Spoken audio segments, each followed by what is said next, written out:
नमस्कार। आज के इस खास विश्लेषण में हम एक ऐसे विषय पर बात करेंगे जो हम सबके लिए कभी ना कभी एक बड़ी चुनौती रहा है। पढ़ाई। अक्सर ये किसी पहाड़ पर चढ़ने जैसा थकाऊ काम लगता है ना? लेकिन क्या हो अगर इसे एक बोझ मानने की जगह दिमाग के लिए एक बेहद मजेदार और सुव्यवस्थित एथलेटिक इवेंट में बदल दिया जाए? आज हम ठीक यही डिकोड करने वाले हैं।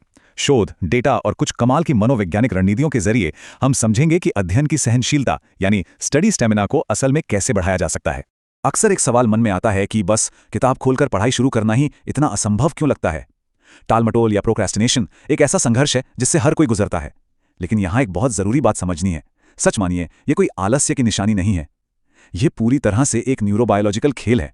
हमारा दिमाग स्वाभाविक रूप से ऐसे किसी भी काम का विरोध करता है जो तुरंत खुशी नहीं देता या जिसमें बहुत अधिक मानसिक ऊर्जा खर्च होती है। अब जरा इस आंकड़े पर गौर करें। हाल ही के शोध बताते हैं कि लगभग 5 में से 1 बच्चे को एकाग्रता बनाने में भारी कठिनाई का सामना करना पड़ता है।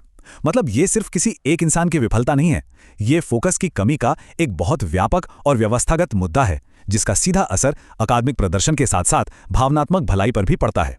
तो आज के इस चर्चा का रोड मैप कुछ इस तरह रहेगा। पहले हम समझेंगे एकाग्रता के लिए संघर्ष, फिर शरीर और दिमाग की तैयारी, उसके बाद जड़ता को तोड़ने वाला 5 मिनट का नियम, फोकस बनाए रखने के लिए पोमोडोरो तकनीक और अंत में मानसिक क्षमता का विकास।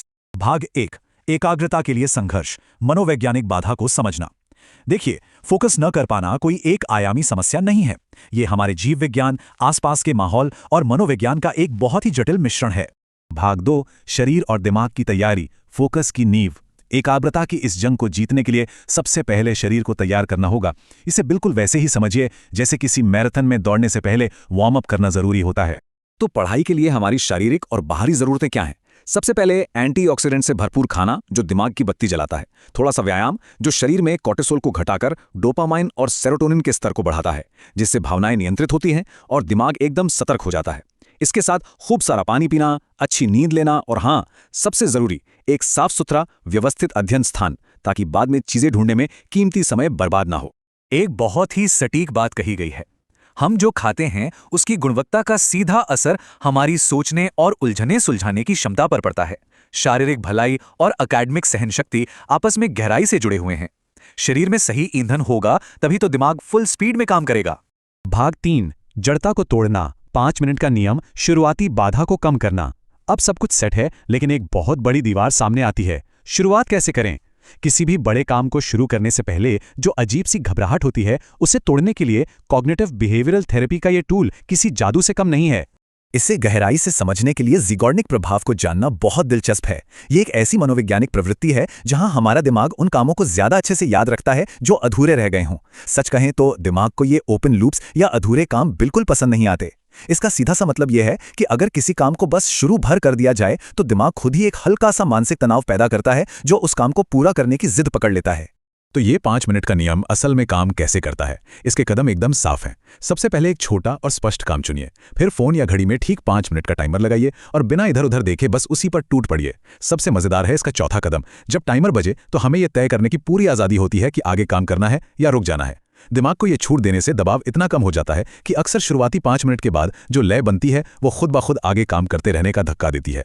भाग 4, फोकस बनाए रखना, पोमोडोरो तकनीक, स्ट्रक्चर स्प्रिंटिंग। अब शुरुआत की हिचकिचाहट तो टूट गई, लेकिन सवाल यह है कि इस स्पीड को लंबे समय तक बनाए कैसे रखें। यहीं पर टाइम बॉक्सिंग या पोमोडोरो तकनीक की एंट्री होती है, जिसे मानसिक थकान और बर्नआउट से बचने के लिए ही बनाया गया था। यहाँ एक बड़ा ही मजेदार तथ्य है। दुनिया भर में तहलका मचाने वाली इस उत्पादकता तकनीक की शुरुआत कैसे हुई, अंदाजा लगा सकते हैं? 1980 के दशक के अंत में फ्रांसिस्को सिरिलो नाम के शख्स ने अपने काम को ट्रैक करने के लिए किचन में रखे एक टमाटर के आकार के टाइमर का इस्तेमाल किया था। और इतालवी भाषा में पोमोडोरो का मतलब टमाटर ही होता है ना? कमाल की बात। अब अगर काम और ब्रेक के पैटर्न की तुलना की जाए तो पोमोडोरो तकनीक 25 मिनट काम और 5 मिनट ब्रेक की सलाह देती है। ये दिमागी थकान रोकने के लिए एकदम सटीक है। वहीं दूसरी तरफ 50/10 का नियम है, 50 मिनट काम और 10 मिनट ब्रेक।